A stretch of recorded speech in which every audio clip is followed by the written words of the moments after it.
Ndeye Khady Diop wax ci xeex bi ñuy xeex ak jàngoro ji di coronavirus ca Mbour service départemental bu service d'hygiène kon nee na nit ñi toog seen i kër loolu moom mooy tax law gi gën a mën a wàññeeku dañ ci ànd ak Babacar Sow. yëngu-yëngu yu ñu amal ngir jàmmaarloog coronavirus fexe ba dog nit ñi wàllante service d'hygiène ci département bu Mbour di ñaan askan wi ñu soppi doxalin rawatina ñu toog seen kër yi di ñax itam askan wi nga xamee ni ñooy dem di dikk ñu wàññi suñu ko defee feebar bi du law ci gox bi coronavirus toogoon nañu lu toll ci weer gisuñu ko fii waaye day ba ñu nemmeekoo ni am na ñuy dem di dikk la ñuy gis ñetti cas communautaire ci département bi adjudant Omar Diawo commandant brigade service d'hygiène bu département bu Mbour. wàllante bi li koy dakkal yar nit ñi ci wàllum comportement recommandation yu ñu joxe ñu boole ko delluwaat ci kër yi di ñaaxaat nit ñi pour ñu mën a soppi jikko ñu xam ni jàngoro baa ngi fi te day lore donc bu ñu soppiwul jikko bu ñu toppul recommandation yu autorité sanitaire yi joxe dañuy daal di gën a loru 2400 et quelques kër lañu toll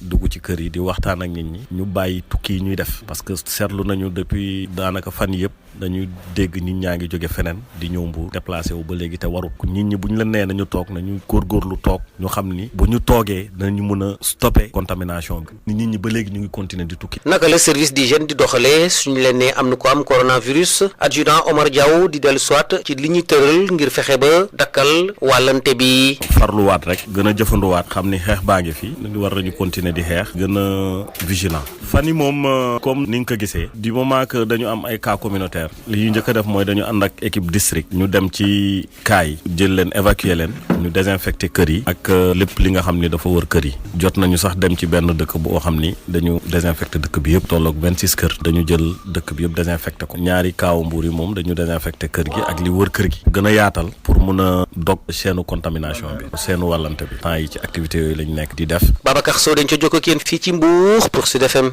Babacar Sow kuréel bi ëmb éditeur ak professionnel de la presse en ligne ñoom nee nañu kat am nañu ak tiitaange ci feebar bi ni muy lawee fi mu ne nii ci biir Sénégal ba tax na nee nañu engagé wu nañu ngir jàppale nguur gi ci xeex bi nee nañu kat dinañu jël seeni ressources maanaam ci wàllu liggéey ngir jàppale leen te di wax itam fi mu ne nii presse en ligne bi kon war nañu gën a am taxawaay bi wax ci wàllu xarala yu xereñ yi def ay message de sensibilisation ci lu toll ci juróom ñaar fukki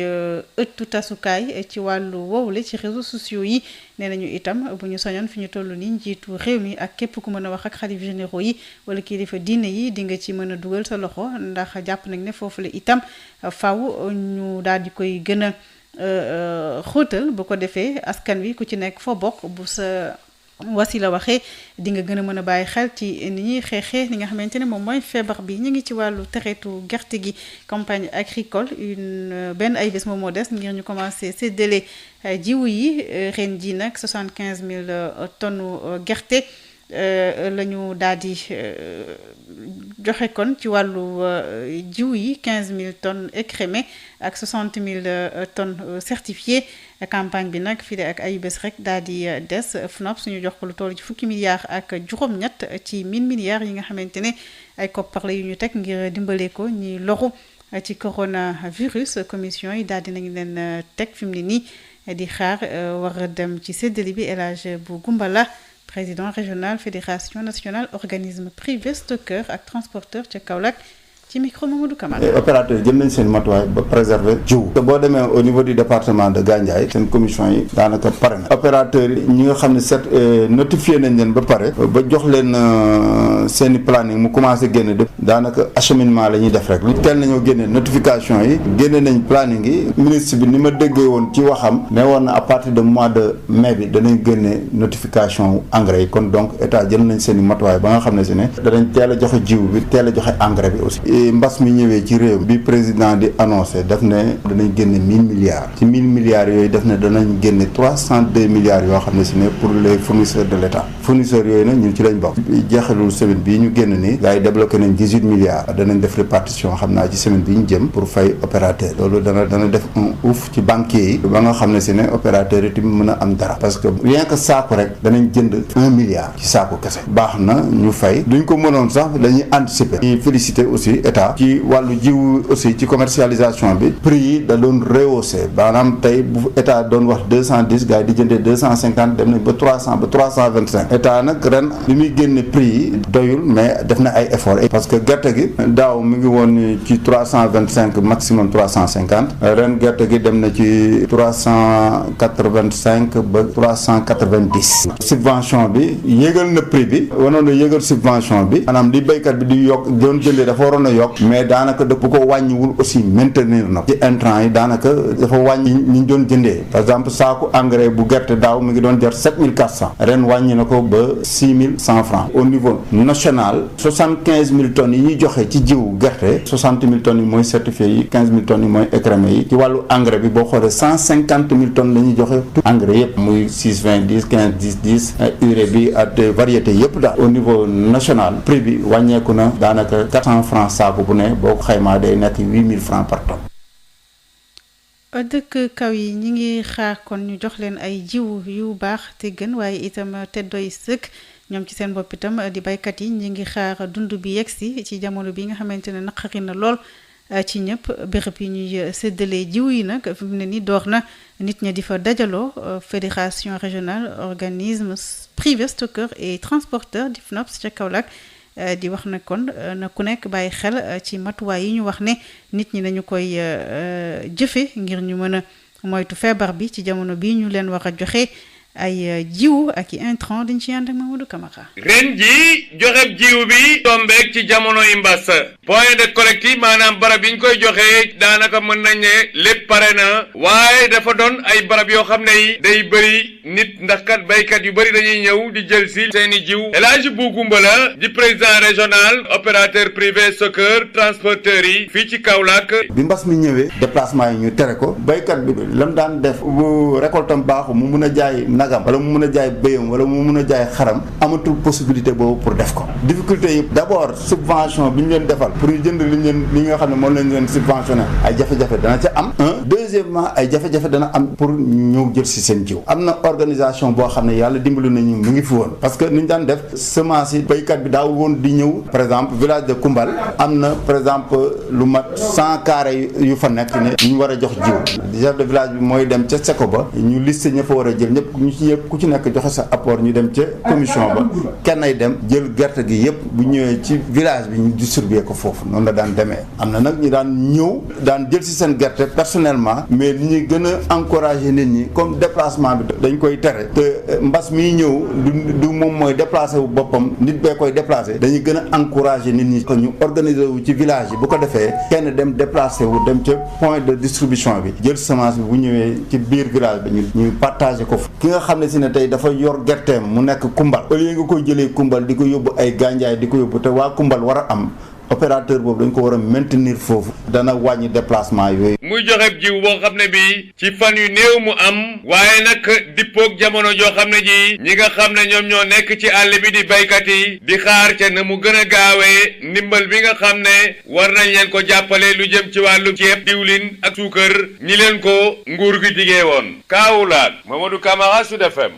Mamadou Camara ñu ñëw ci li gënoon a fees ci ay bés bi ak Khady Sène. dal leen ak jàmm mbokk yi ci xibaar yu gën a fës ci ay bés yi ñu nekk ci Sud FM seen rajo. mbas mi di coronavirus di gën a law ci Sénégal gannaaw ñaari weer ba fi premier cas bi daal di feeñee ministre bu yor wàllu wér-gu-yaram daal di nag joxe ay digle yu bees Abdoulaye Diouf Sarr fësal rek ci ay pexe yu bees ngir rek mën a méngoog situation bi fi mu toll test yi yokku nañu ko maladie fu ñu leen di dalal tamit daal di nañ koy joyanti ñi nga xamante ni nag dañoo am bile virus te seen yaram dara méttiwu ci ñoom it dañ leen di fas yéene ber Abdoulaye Diouf Sarr nañ ciy déglu. li ñu mën a seetlu. mooy que ne feebar bi delluwul gannaaw parce que nag bi ñu tàgg ak yéen fii ñu ngi woon ci 20 cas ak juróom-ñeent fukk tey romb nañ 1000 cas bon nag mën nañu wax ne delluwul gannaaw dafa gën a yokk lépp loo xamante ne nag dañu koy def bu mbir mi yokkoo tam mën nañ seetlu ne ba fi ñuy wax ak yéen ñu ngi téye mbir mi contrôler ko échappé guñ loolu nag ñu siy félicité képp koo xamante ne yaa ngi jàpp pour que ñu xeex Covid-19. beneen jàngat bi mooy que ne léegi fukki région ak benn mbir mi yegg na fa bon nag 4 région rek ci réew mi ñoo amagul Covid-19. bu ñu seetloo loolu mën nañu wax ne li ñu mën a génne ci mbir mi mooy ñu respecter bu baax li ñu digal mais li ñuy wax communauté yi ku nekk ci quartier ba nga nekk nga jël mbir mi mu nekk sa mbir.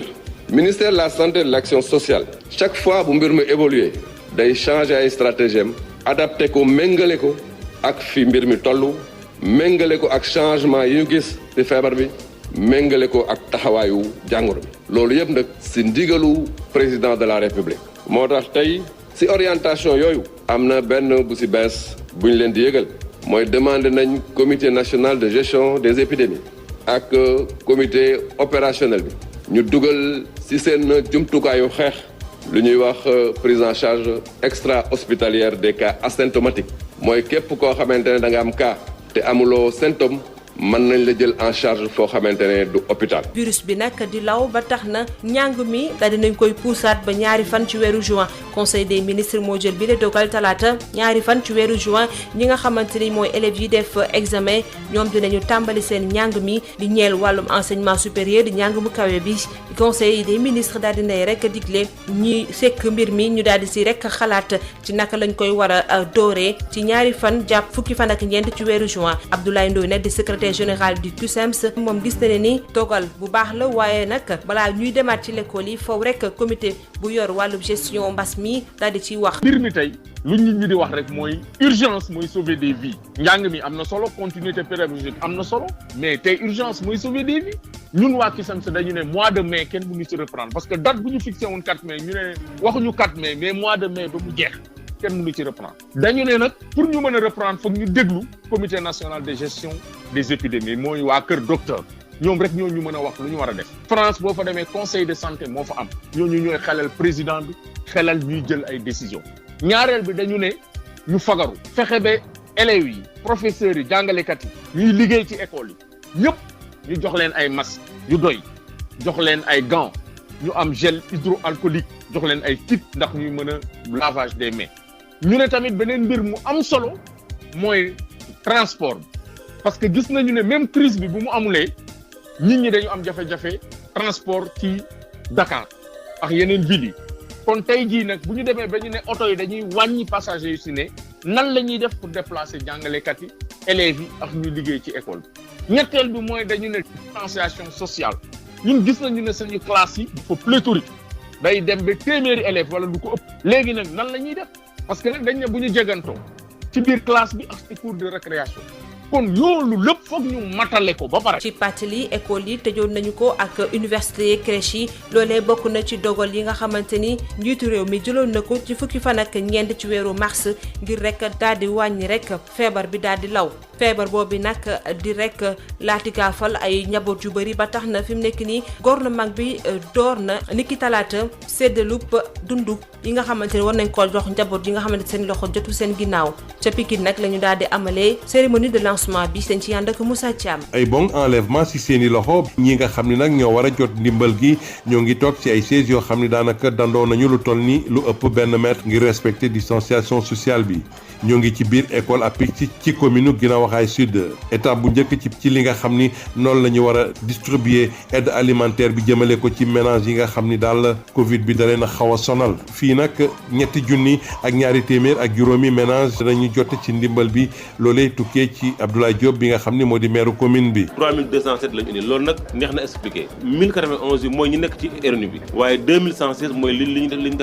daan extension moom mooy li ñu yokkal. kii nag bokk na ci ñu jot ndimbal moomee nag menuisier métallique la jàpp na ni jamono ji liggéeyam doxul dara moomee nag jàpp na ni lii xewal la ndaxte dana ci mën a dund ab diir. amuñu salaire amuñu dara te temps yi liggéey amul nga toog sa atelier ñetti fan ñeenti fan doo gis dara bu la joxee lii kay baax na. waaw dinañ mën dimbale daal. ni ki mel la soxna si nga xam ni tamit daa jógee foofee ca quartier Ali Ndaw xamle tàyyiwul di ñaan saa su ne rek jëmale ko ci njiitu réew mi. ñu ngi koy gërëm baax taxawaayam rafet na man dañoo ñëw rek après ñu jël ma daan jox ma jël sama identité léegi ñu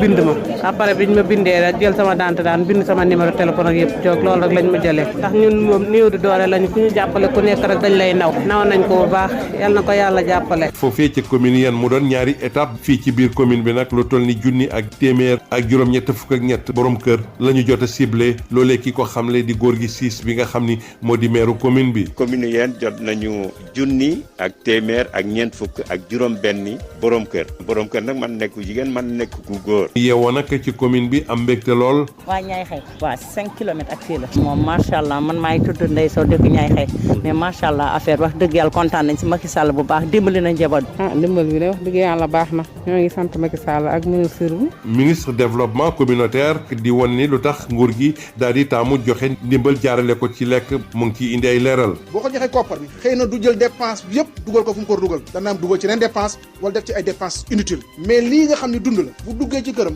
dund lay nekk. ministre Mansour Faye gannaaw ba mu rafetloo bu baax li nga xam ne moo di processus bu mu nemmeeku ci Pikine ginnaaw raay ak foofee ci commune bu yéen nag di sàkku ci yeneen communes yi nga xam ne ñoo ngi ci biir Sénégal yëpp ñu inspiré wu ci loolee rek ngir wàññi li nga xam ne moo di dajaloo gi ngir gën a mën a respecté li nga xam ne moo di gestes barrières yi. alxames gi ñu yeewoo ca Mankonomba ñoom nag dañoo génn ci tali bi di wane seen nakar ndax rek dañ leen di beddi compté gannaaw ba nga xamante ne wax nañu foofee am nañu fa am feebar bi di Covid 19 ba tax nañu daal di rek baare yoon yi lakk ay pneu ci ànd ak Moussa Dramé. askan wi yeewu ci Mankonomba dañoo xëy alxames bi baare tali bi dox diggante Sédhiou ak it Kolda mu am ci ay bant yu ñu jël baare tali bi ak it yenn pneu yoo xam ne dañ ko ci taal ñu sukkandikoo ci kàddu yi maire commune Oudoukar di Sankoum Sagna nee na it am na xeetu boddi boo xam ne di joxoñ bu ñu leen di def saa su nekk rawat na dëkkaan yoo xam ne ñoo leen wër ba tax na tey jii nag mu am ci jafe-jafe yu tar yu ñu leen di indi fu ñu dem ci dëkk yooyu le dañ leen ci gàntal duñu nangu ñu dugg seen i dëkk boobule wala bokk ñenn ñoo xam ne sax ñoo di jaaykat yi nangutuñ leen jaay dara tax na it ba tey jii ñi dal di xëy baare tali bi fi lekk ñu dal di indi tekkaare ci yoon boobule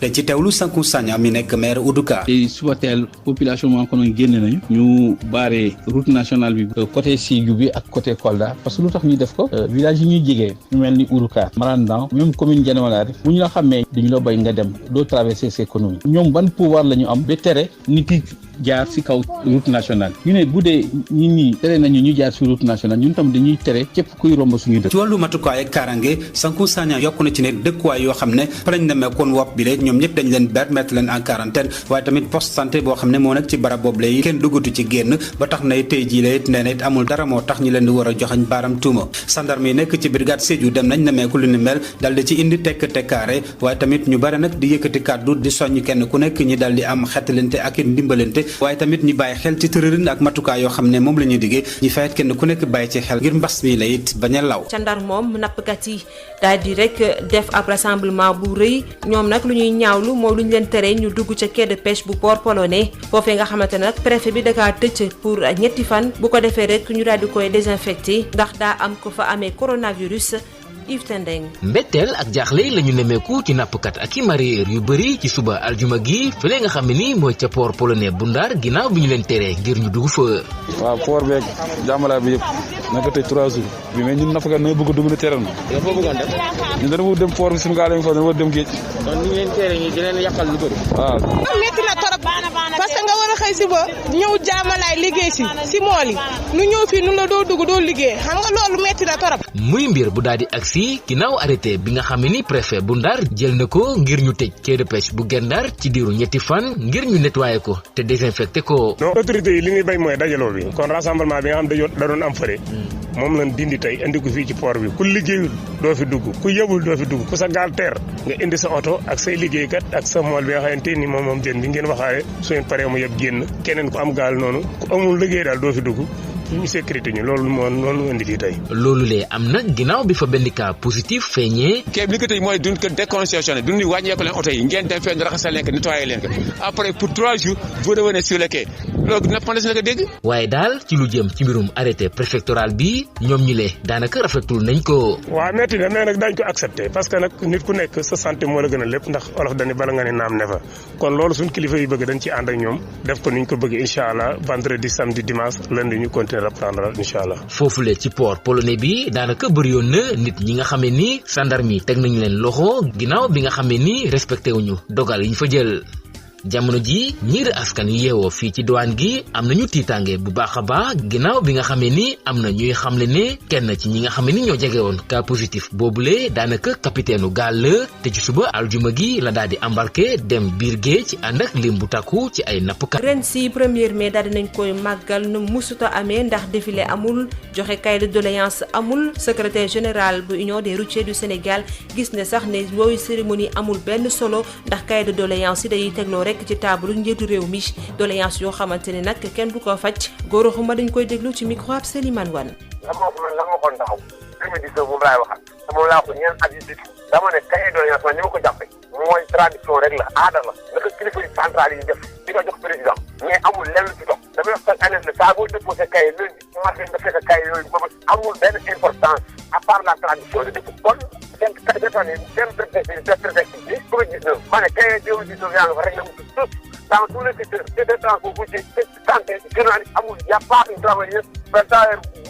bu kontaan Sénégal li ma xam daal mooy nit ki day liggéey rek bu liggéey daal boo dem retraite xam ne dem na retraite ñu lëngal ko am ku musul liggéey ki amul retraite nag boo ko gën a téye ñëpp maanaam kii xëy dem ko ñëw boo ko xam ne ak i doog këram loolu nag bu amee ci réew depuis Abdoulaye Wade ba ci Macky Sall nii amul benn liggéeykat bu dee liggéeykat nag bu yorul tous waaye daa yor déposé kay déposé kay dara jox bu tan kon mën jàpp na ne 2019 2017 yooyu yëpp ba ci Abdoulaye Wade travailleurs yi musu ñoo am lenn lu leen neex te chaque année ñu di kay ab kay boo ko indi dafay fekk la ngay indi woon daaw ñu réglé la ko ngay indi yeneen yi mais benn boo xam ne bi mus benn mën di muskee réglé ja travail boo gis nga yenu loxom di jooy moo xam góor la moo xam jigéen ak moo ko jëloon c'est transport ak santé bu ma jëloon ñëpp ak yer seen loxo li te chaque année ngay déposé kay dañ bàyyi kay tey ren ñi bu ñu sax def muñ ko mais buñ ko déposé tey moo ko di def yem lépp ma leen naka mbali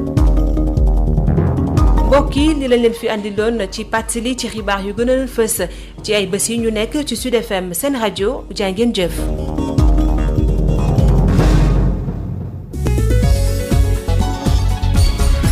Ndeye Khady Diop Sud FM. kon fii la ñuy yem ak yéen ci xibaar yi Ndeye Khady Diop dinañ ko jottali ànd ak Alassane Wade ci machine bi bu 22h jotee Aïssatou Gueye Ba dina fi teew ci xibaar yi ci nasaraan.